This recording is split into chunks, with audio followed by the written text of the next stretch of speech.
Swami Vivekananda ji America में जब थे तब उस समय के सबसे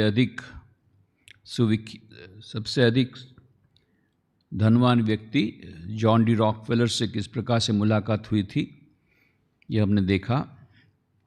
और उस समय सारे विश्व में सुप्रसिद्ध वह ओपेरा सिंगर मैडम काल्वे किस प्रकार से स्वामी जी के पास जाकर के आत्महत्या का इरादा उनका बदल जाता है, ये सब हमने देखा था। अमेरिका में उस समय जो सबसे ज़्यादा सारे विश्व के सबसे प्रख्यात जो एक्ट्रेस थी सारा बर्नहार्ट,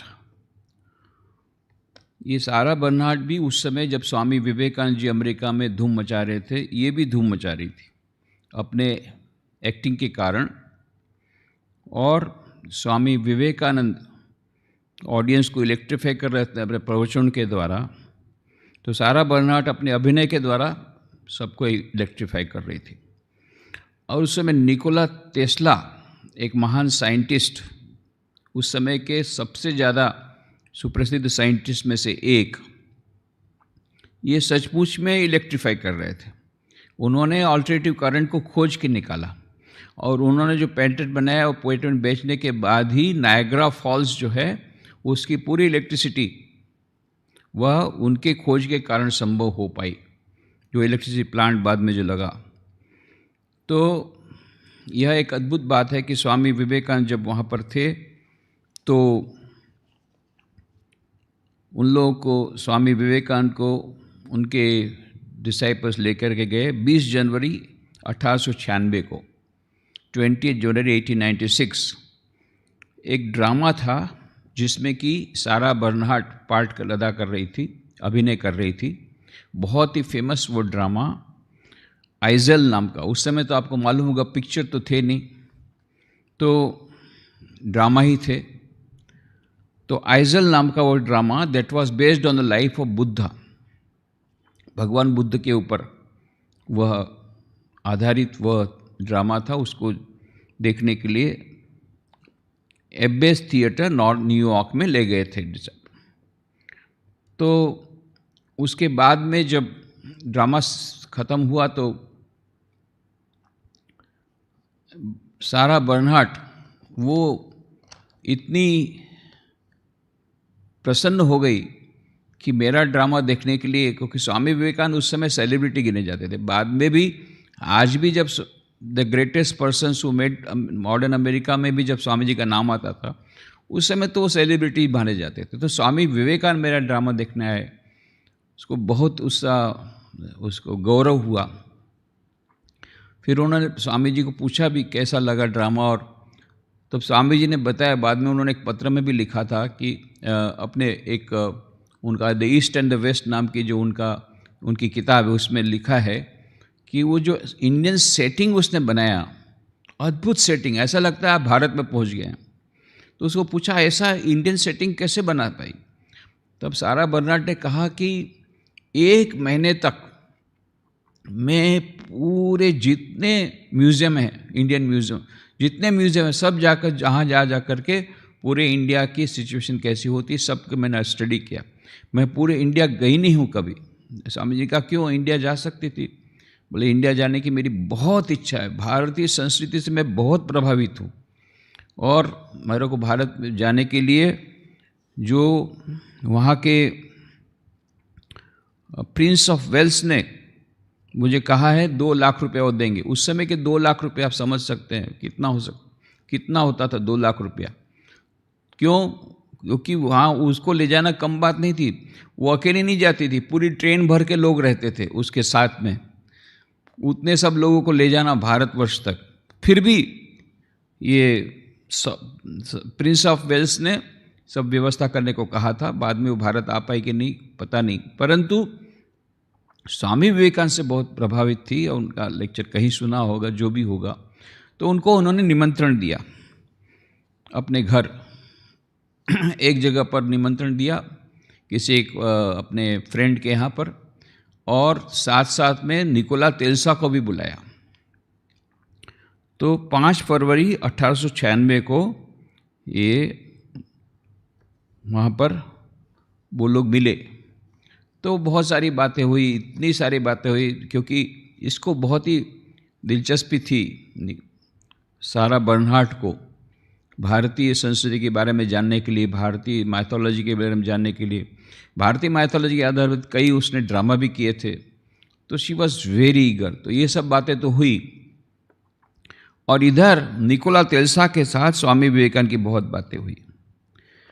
तो निकोला टेस्ला ने जब ये उनके बारे उन्होंने जो 700 पेटेंट उस समय 700 पेटेंट बनाए थे, ये सब जो बातें बताई, तो स्वामी जी बहुत ही प्रसन्न हुए। और उसमें उन्होंने जो वेदांत में जो बातें आती है विज्ञान की, वो सब बातें बताई।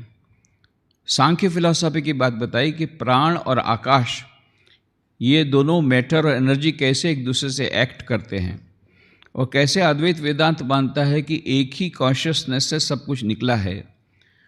और उन्होंने निकोला टेस्ला को कहा कि you try to find out a mathematical equation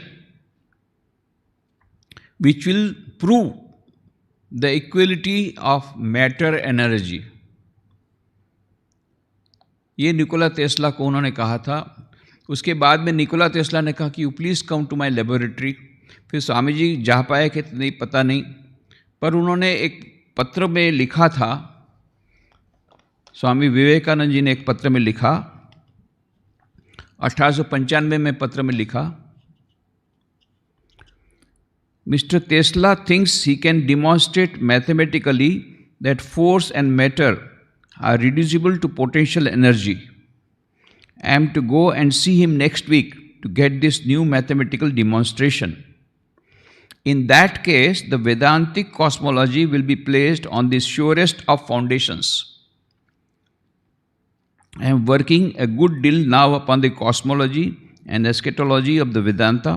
I clearly see their perfect unison with modern science, and the elucidation of the one will be followed by that of the other.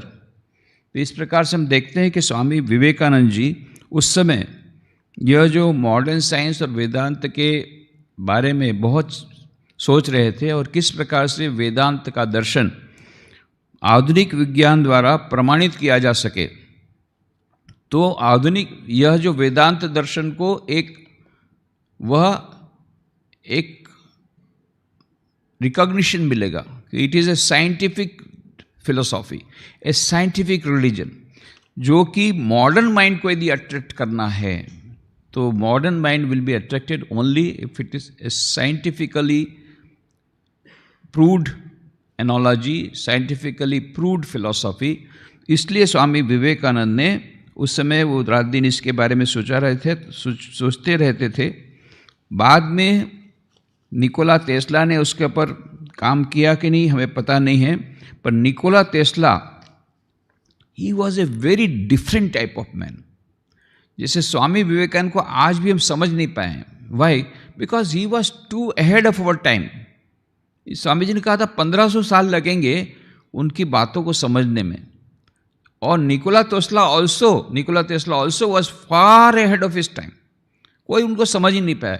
उसने तो ऐसी ऐसी बातें कही थी, आपको लगे कि अरे किंवदंती है, ये क्या फनी स्टोरी बता रहा है क्या, पर उसने करके बताया था, कितने सारे एक्सपेरिमेंट करके बताए थे। तो it is possible for the persons to fly this that, बहुत सारी उसने जो उनका माइंड ही एक अलग वेवलेंथ पर चलता था। परंतु somehow the other he was not given recognition. ये सब जगह जैसे पॉलिटिक्स होती है, जो भी होगा, उसको नोबेल प्राइज़ भी दिया गया था, but it was a combined Nobel prize. उसको और थॉमस एडिसन को मिल करके फिजिक्स में 1912 में नोबेल प्राइज़ दिया गया था। पर on the matter of principle, सिद्धांत के अनुसार उस निकोला टेस्ला ने कहा नहीं, I have discovered the whole thing, और दूसरा कोई उसमें भाग ले जाएगा, आई डोंट वांट। तो ये पहली बार ऐसा है कि किसी साइंटिस्ट ने नोबेल प्राइज़ को अस्वीकार किया हो। पहली बार। पर ये Nikola Tesla, he was a man of principles and he was a all together very very extraordinary mind. उस समय उनको इतनी ज़रूरत थी, he was a very very, ये सब एक्सपेरिमेंट करने के लिए भी पैसे उसके पास नहीं थे, इतने इतने एक्सपेरिमेंट उसको करने पड़ते थे, उसके पास उसके लिए पैसे नहीं थे। तो उससे उनको जो $20,000 मिलते नोबेल प्राइज़ के, उससे वो बहुत काम कर सकते थे। पर सिद्धांत के पक्के थे, no means no, he did not accept that Nobel prize. और उसके कारण बाद में he died in a very very pathetical way, बहुत ही पैथेटिक वे में वो उनका निधन हुआ 1943 में at the age of 87 years, 87 साल में। पर आखिर तक उन्होंने सिद्धांत के साथ, प्रिंसिपल के साथ कोई कॉम्प्रोमाइज़ नहीं किया। अभी रिसेंटली सुना है, I do not know exactly, कि शायद उसके मरने के संबंध में भी बहुत सारी किंवदंती, कुछ प्रकार की ऐसी कई बातें थी जो हमको समझ में नहीं आती। पर ऐसा कहते हैं कि एक आध ट्रंक मिला है जिसमें कि ऐसी बहुत सारी चीज़ें हैं जो कि उस समय प्रकाशित नहीं करने दी गई थी, पर वो सब ट्रंक में ये सब मिला है। हो सकता है उसमें ये जो उसने इक्वेशन निकाला हो, बाद में 10 साल बाद, स्वामी विवेकानंद उस समय नहीं थे, 1902 में उनका शरीर चला गया, तो बाद में 1905 में आइंस्टाइन ने निकाला वो equation, E=mc², theory of relativity बताई।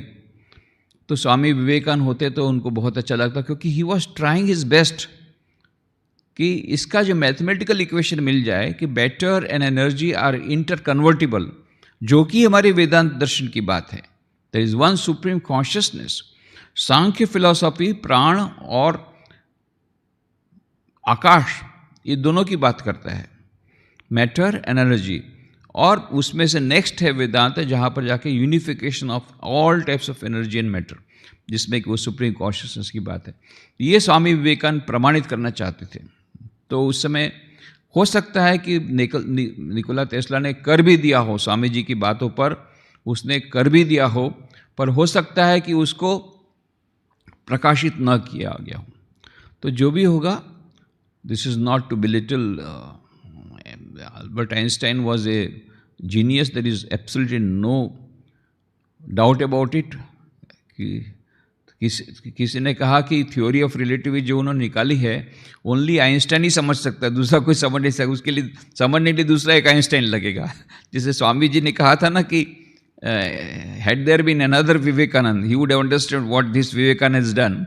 उसी प्रकार से उनकी थ्योरी ऑफ रिलेटिविटी भी समझने के लिए, जनरल थ्योरी ऑफ रिलेटिविटी समझने के लिए भी बहुत कम लोग, शायद दुनिया में 4-5 लोग उस समय होंगे जो उसको समझ पाए थे। तो जो भी होगा, Swami Einstein was also a genius, पर Nikola Tesla was also a genius. और स्वामी विवेकानंद के टच में आए थे, उनके संपर्क में आए थे, स्वामी विवेकानंद से प्रेरित थे, और स्वामी विवेकानंद उनको प्रेरणा दी थी। इस प्रकार से उनको ये सब फिलॉसफी और यहाँ पर जो भारतीय दर्शन उसने उनको समझाया था, और कहा था इसके बेसिस पर तुम मैथमेटिकल फॉर्मूला यदि निकालोगे तो our Vedanta philosophy will be on a firm footing. तो वो निकोला टेस्ला की मदद लेना चाहते थे। तो जो भी होगा, ये स्वामी विवेकानंद जब अमेरिका में थे तब ऐसे कई विशिष्ट व्यक्तियों के संपर्क में आए हैं। तो बाद की बात अब कल करेंगे, आज यहाँ समाप्त करें। ओम शांति शांति शांति। हरि ओम तत्सत। श्री राम कृष्णार्पणमस्तु।